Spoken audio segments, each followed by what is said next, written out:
Selamat pagi, siang, malam, kapanpun Abang dan Kakak menonton video ini. Perkenalkan kami dari kelompok 10, tugas besar pemrograman komputer.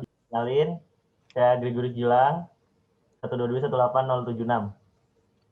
Oke, selanjutnya kenalin nama gue Jonathan Benedictus, 122 18 092. Kenalin nama aku Faris Abdillah 122 19 015. Oke, kenalin aku Serafin 122 19 043. Perkenalkan, nama aku Wilson Nathanael, NIM 122 19 074. Yang di fungsi pertama itu, kalau ngelihat dari spesifikasinya kan kemarin kita disuruh nampilin jenis dan harga bahan bakar per liternya.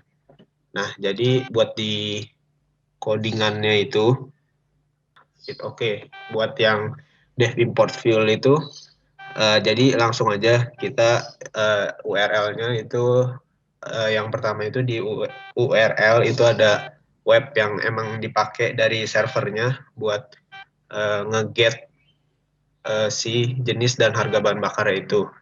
Ya udah itu kita definisiin variabelnya x-nya sama dengan request titik get URL, yaitu kita kenapa pakai request karena kita dari awal pakai import request itu gunanya buat kayak minta library apa yang kita mau gitu.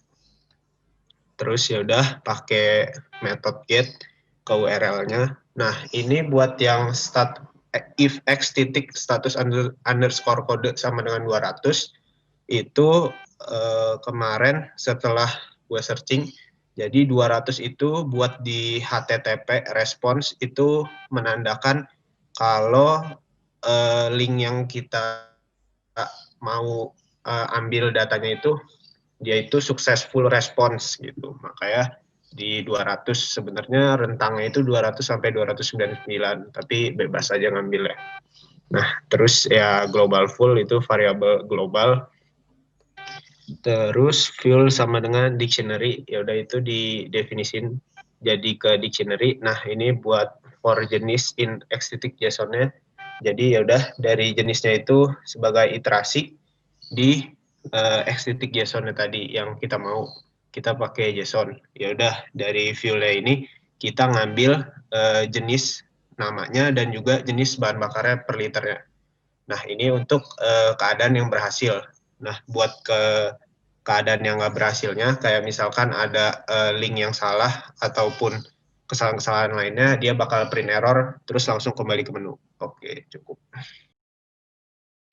Ketika dari menu kita pilih menu 2, enter mungkin. Nah, jadi secara default nomor pompa tuh 1. Jadi kalau kita nggak mau ganti, bakal nanti defaultnya 1. Cuman kalau kita mau ganti, kita bisa ganti pakai menu 2 ini, pakai ganti nomor pompa.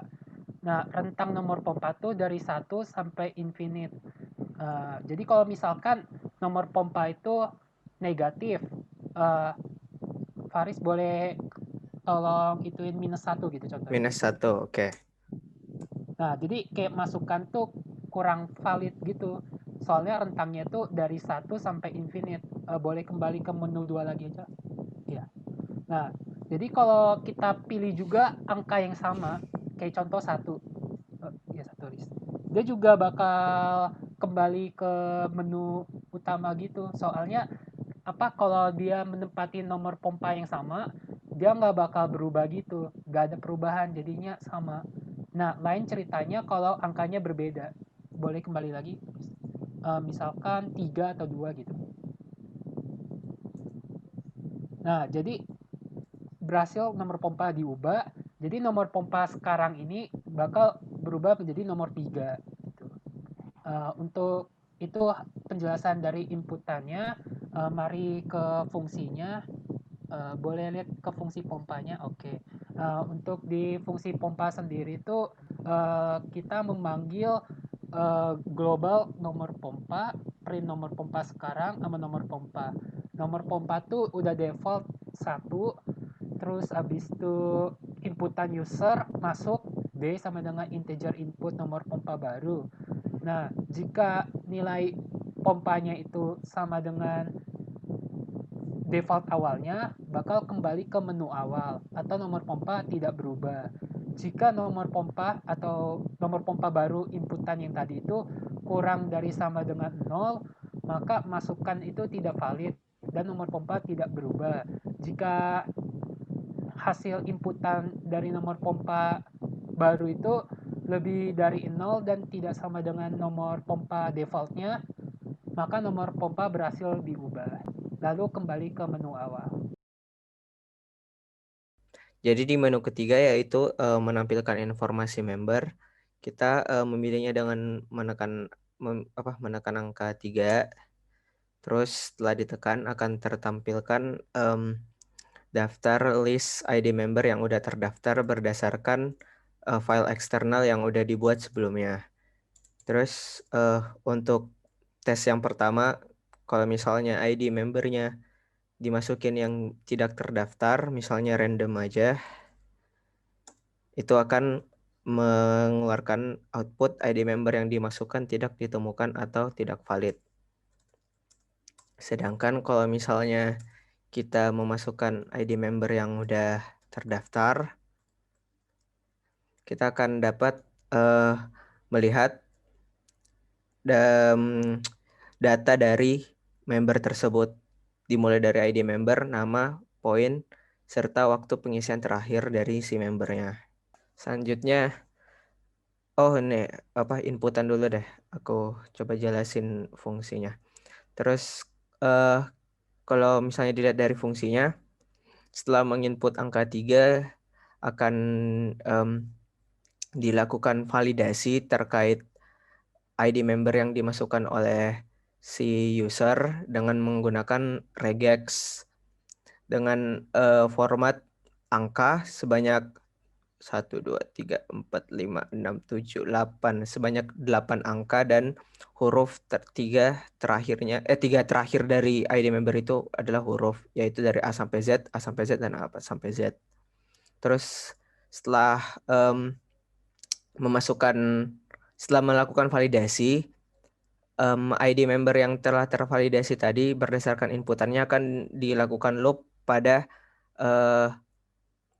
file eksternal yang udah di-load sebelumnya dan akan tertampil sebagaimana yang udah dijelaskan di output tadi, yaitu ada ID member, nama, poin, dan waktu pengisian terakhir. Dan jika ID member yang dimasukkan tidak valid, akan keluar inputan bahwa ID member yang dimasukkan tidak ditemukan atau tidak valid seperti yang sudah dijelaskan tadi. Dan yang terakhir akan mengembalikan ke menu utama. Udah.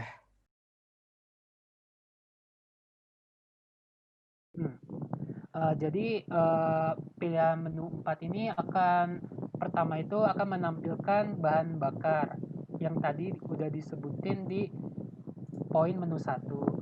Lalu kita pilih jenis BBM-nya, terserah apa aja, tetapi harus sama persis dengan jenis BBM-nya. Contohnya Pertamax, P-nya harus besar, RTMACKS-nya juga huruf kecil. Oke, enter dulu. Ini enter, oke. Ya. Nah, ketika sudah berhasil, maka kita akan masukkan jumlah liternya, 10 atau berapa gitu. 3 aja lah. Ya, 3. Lalu akan mengeluarkan total harganya sekitar 25.500. Lalu kita akan mengecek pembelian apakah lanjut atau batal. Kalau lanjut, dia akan meneruskan transaksi. Oke, lanjut. Lalu akan diberikan masukan ID member atau opsional. Kalau user menginginkan memasukkan ID member, maka harus mengisi ID member yang benar. Kalau user tidak mempunyai ID member, boleh dikosongkan dengan tanda strip. Untuk ini mungkin yang benar dulu. Enter. Boleh. Oke, kembali lagi ke menu 4. BBM-nya contoh ini inputan yang salah, mungkin apa gitu. Apa gitu. Maka dia akan kembali ke menu awal lagi. menu 4 lagi guys. Terus tulis yang benar guys, Pertamax atau apa gitu. Masukkan jumlah liternya boleh, terserah. 10, 4. Jika batal, coba batal guys. Maka akan kembali ke menu awal dan transaksi tidak berlangsung. Boleh menu 4 lagi guys. Pilih yang benar aja guys. Nah ya, lanjut. Jika user tidak ingin mengisi ID member, cuman inputannya salah, boleh apa aja? Inputannya salah, Bel. Iya, apa aja gitu. Maka akan kembali ke menu awal. Lanjut lagi Riz. Menu 4. Menu 4 lagi Riz. Ini yang benar. Ya. Lanjut. Terus abis itu kalau usernya tidak mempunyai ID member, maka strip ya.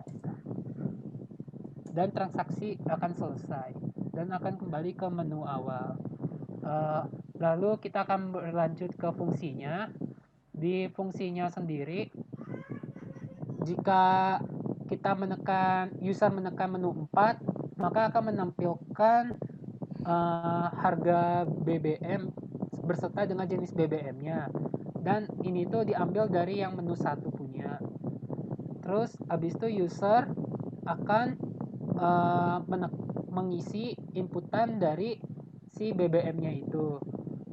Dari jenis sama dengan string input pilih jenis BBM. Kita masukkan jenisnya, lalu dari jenis itu akan dilakukan pengecekan ke fungsi check input BBM jenis ke atasan lagi Riz. Nah, jadi jika si jenisnya itu tidak ada di field.keys-nya, field.fuel-nya itu berada di global field yang tadi. Jadi kalau nggak ada di situ, maka return-nya akan false. Lalu jika return benar, maka tidak akan terjadi apa-apa. Lalu lanjut ke if check sama dengan false, yang tadi saya sudah bilang, kalau misalkan checknya itu false, maka akan kembali ke menu awal. Jika tidak terjadi apa-apa, lalu lanjut ke try.accept.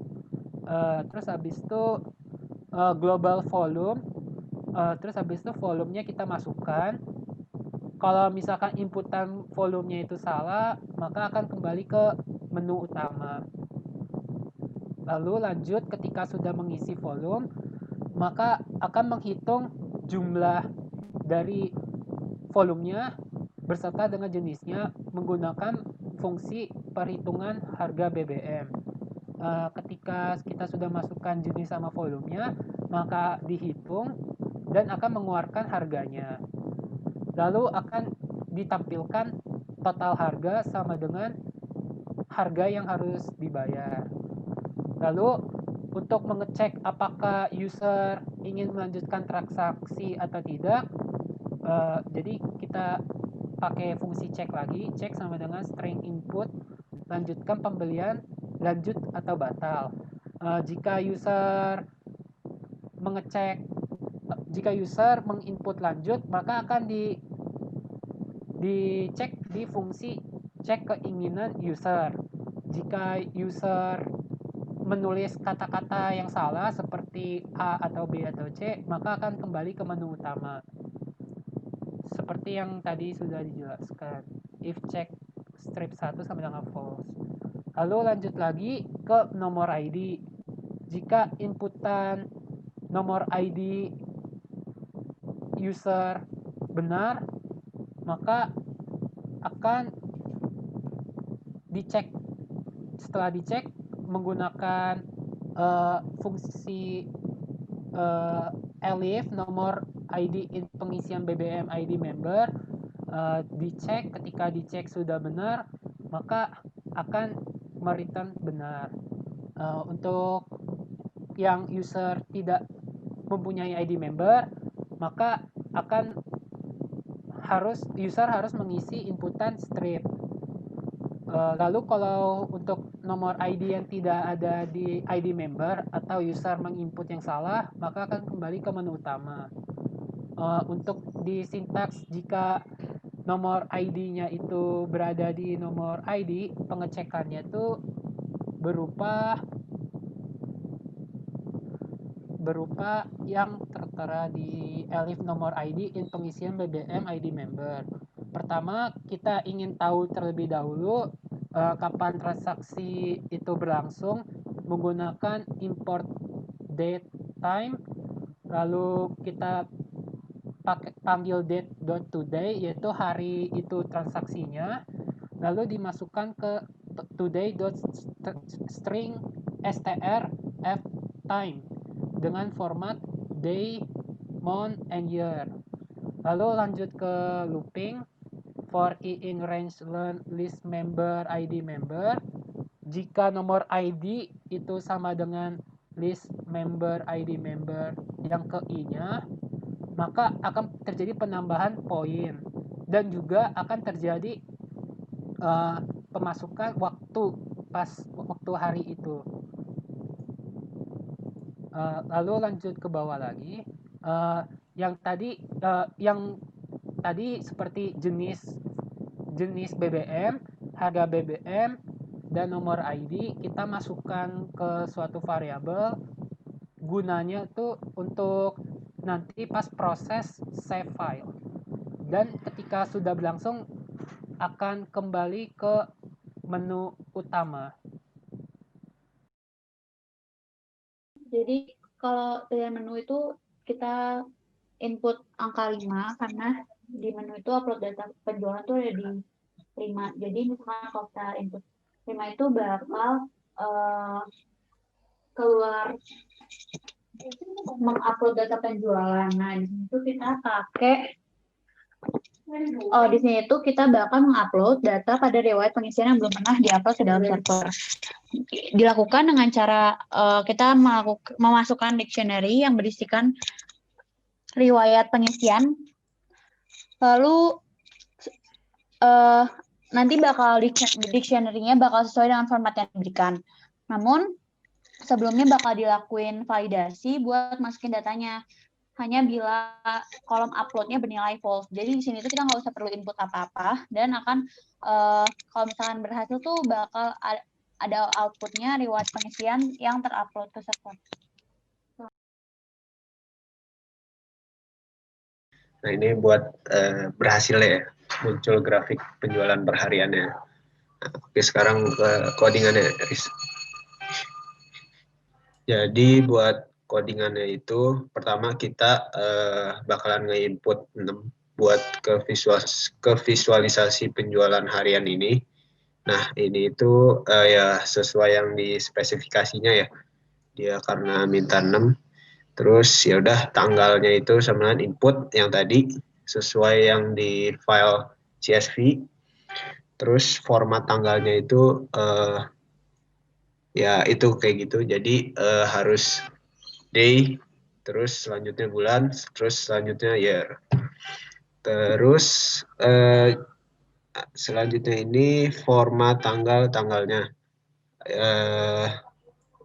Ya itu yang kayak tadi, yang format tanggal jadi harus day, month, year gitu. Terus hitungnya itu dimasukin ke dalam itu dictionary. Jadi ya ini for in range, rank pengisian BBM, nomor dispenser. Terus if pengisian BBM waktu. Nah ini jadi kalau misalkan tanggal ya waktu yang kita input ada di tanggal di CSV-nya. If pengisian BBM dihitung misalnya. Nah jadi kalau misalkan waktunya itu sama kayak yang di tanggal di CSV-nya itu, dia bakal ngisi ke yang hitung, jadi dia bakal nge-append istilahnya, nambah ke dictionary yang dihitung. Nah, else itu jika tanggalnya itu gak sesuai sama yang di file CSV-nya. Terus kalau else itu berarti dia yang salah, terus import matplotlib.py pyplot SPLT, yaitu biasa kayak biar ngasilin plotnya, terus numpy, terus ya post sama inference pen hitung GIS, terus ya udah plt titik bar ya post. Nah itu buat nampilin barnya, jadi buat kolom sama barisnya. Terus xtix-nya itu ya itu buat nampilin nilainya. Terus kalau buat x label yaitu jenis nama di istilahnya kayak buat di sumbu X-nya itu namanya itu jenis bahan bakar. Terus kalau yang buat di Y labelnya itu yang di sumbu Y-nya namanya jumlah liter. Terus nama PLT title-nya itu buat nama dari si grafiknya itu. Terus PLT tick show ya udah dia mengeluarkan seluruh grafik yang tadi dengan ketentuan-ketentuan yang tadi. Terus else-nya itu print format tanggal tidak valid. Ya udah itu ketika tanggalnya nggak terdapat di file CSV-nya. Oke, cukup Riz. Oke, jadi di sini ada fungsi 7, visualisasi data penjualan panjang waktu. Oke, di fungsi 7 itu ada 2. Coba di enter. Oke. Nah, ini ada total dan per bahan bakar. Kalau yang di fungsi 10 ini yang bukan soal bonus, itu fungsi total. Coba input total. Oke, nah seperti ini totalnya. Jadi ini total pendapatan berdasar pemasukannya, ini jumlah liter dikali dengan harga per liternya dan di sum lagi. Jadi grafik seperti ini per waktunya, per harinya. Lanjut ke codingannya aja. Nah, jadi di sini kita ngambil data di CSV, di data frame CSV di situ. Terus kita ngambil fungsian BBM dari nomor dispenser, lalu dibagi menjadi 3 di sana, dicocokkan di jumlah dan jenisnya.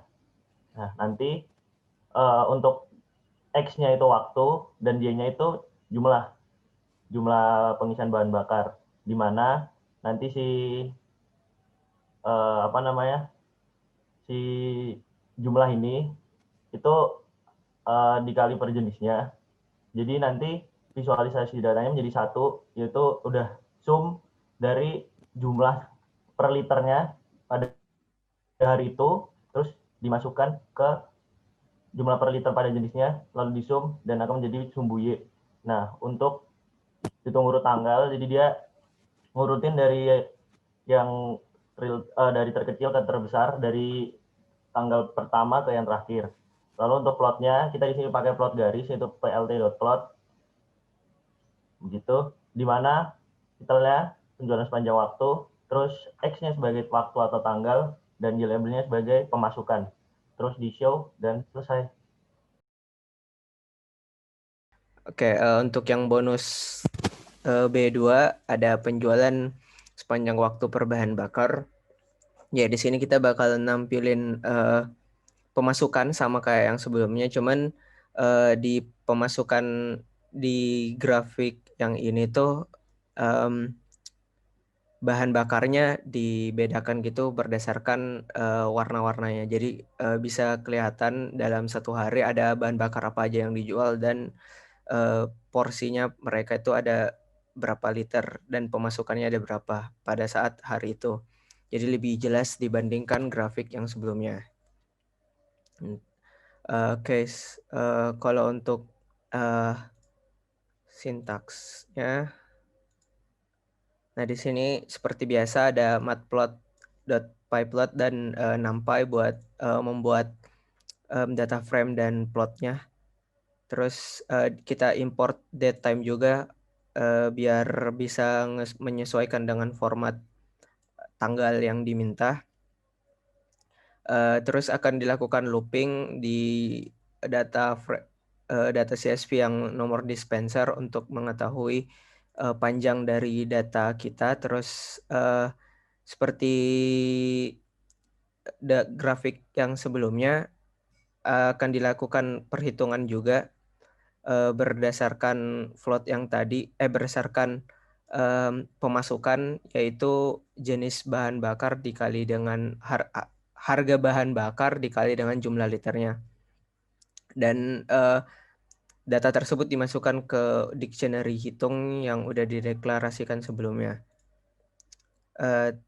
Perbedaan dari visualisasi yang total dengan per bahan bakar terletak pada pengkategorian dari si bahan bakarnya itu. Jadi di sintaks yang satu ini dibedakan gitu dari satu jenis bahan bakar ke jenis bahan bakar yang lain. Jadi pemasukannya tidak dicampur, sehingga pada saat melakukan pemplotan dilakukan juga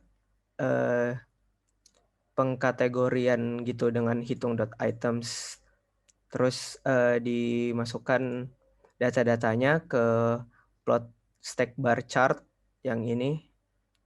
Kemudian dimasukkan keterangan dari grafiknya, dan terakhir ditampilkan di fungsi plt.show. Terus kembali ke menu utama. Selesai.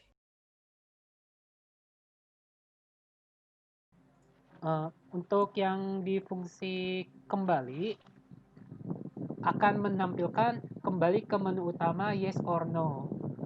Jika si user menginput yes, dengan yes-nya itu sudah di lowercase, jadi kalau yes-nya Y, E, S gede semua pun juga tidak masalah. Jika user memilih no, maka akan keluar dari program dan file akan langsung di-save. Jika user menginput selain dari yes or no, maka input tidak valid dan akan mencoba lagi, kembali terus. Boleh dicoba kayak tampilkan jenis dan harga bahan bakar atau apa gitu. No misalkan, maka filenya akan programnya akan berhenti dan filenya yang tadi kita sudah jalankan akan tersave. Kalau inputan tidak valid, boleh di-runin lagi programnya, Alex.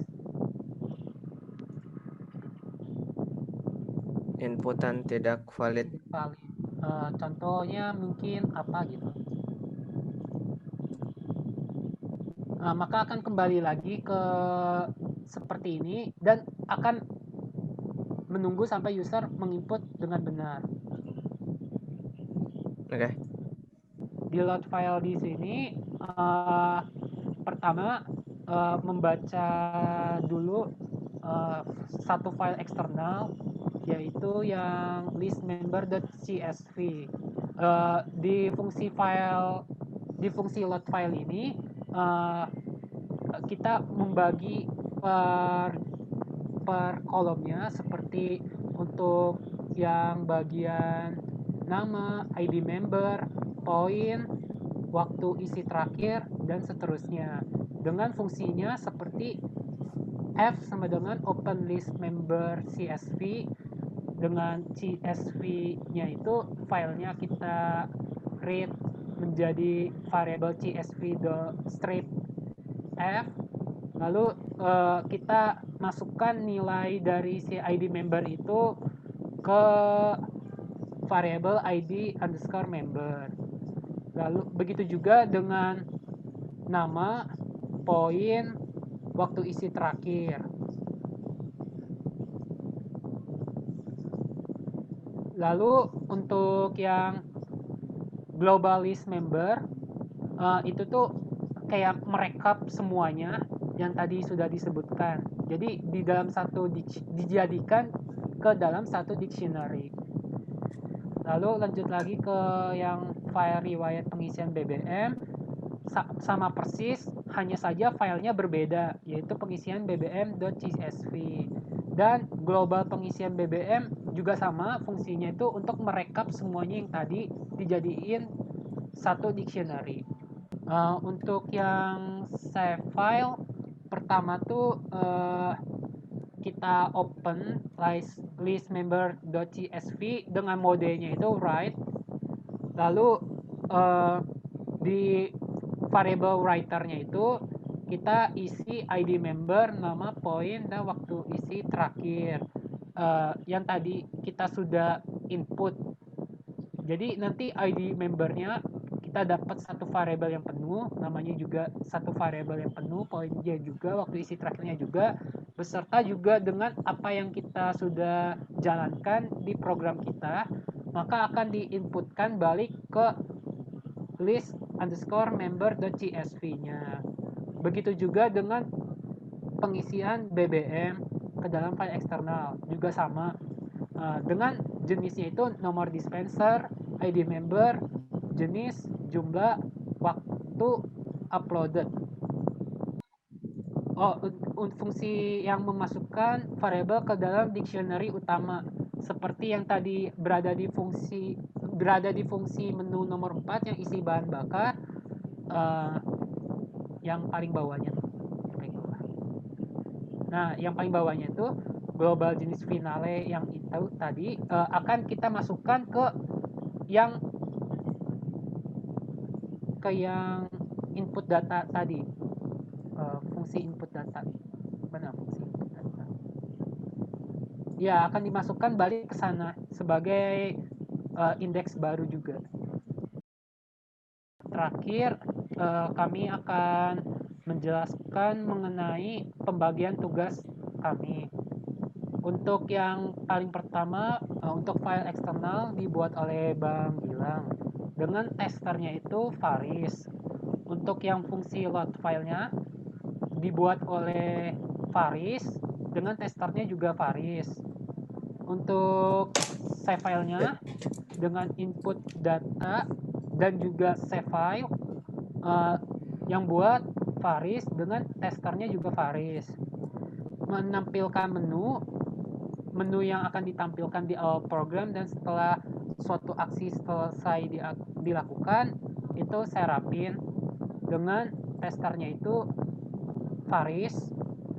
Lalu fungsi 4 yaitu menampilkan jenis dan harga bahan bakar beserta dengan bonusnya jenis bahan bakar dari server, dengan fungsinya itu import fuel, dan tampilkan menu bensin itu ada Bang Jo, dengan nim testernya itu Faris. Lalu fungsi mengganti nomor pompa itu yang buat saya sendiri, Wilson, dengan testernya itu Faris. Lalu ke fungsi yang menampilkan informasi member itu yang buat Faris, dan yang tester juga Faris. Lalu pengisian bahan bakar dengan yang buat itu saya juga, dan yang mengetes juga Faris. Untuk yang upload data penjualan itu Serapin, dengan yang tester Faris. Fungsi yang visualisasi penjualan harian itu Bang Gilang, yang dites itu si Faris juga. Untuk yang fungsi paling terakhir beserta dengan bonusnya yang buat yang divisualisasi penjualan harian tuh Bang Jo. Lalu untuk yang visualisasi penjualan sepanjang waktu Bang Gilang, dengan F10 yang visualisasi sepanjang waktu yang line chart, dan yang stacked bar-nya juga yang per bahan bakar, dan testernya itu juga Faris. Sudah. Oke, jadi mungkin sekian demo dari kelompok 10 tentang tugas besar pemrograman komputer. Terima kasih atas bimbingan para asisten untuk pada asistensi, dan kami semua pamit undur diri. Semoga tidak bertemu matkul pemrograman komputer di tahun depan lagi ya. Amin. Terima kasih.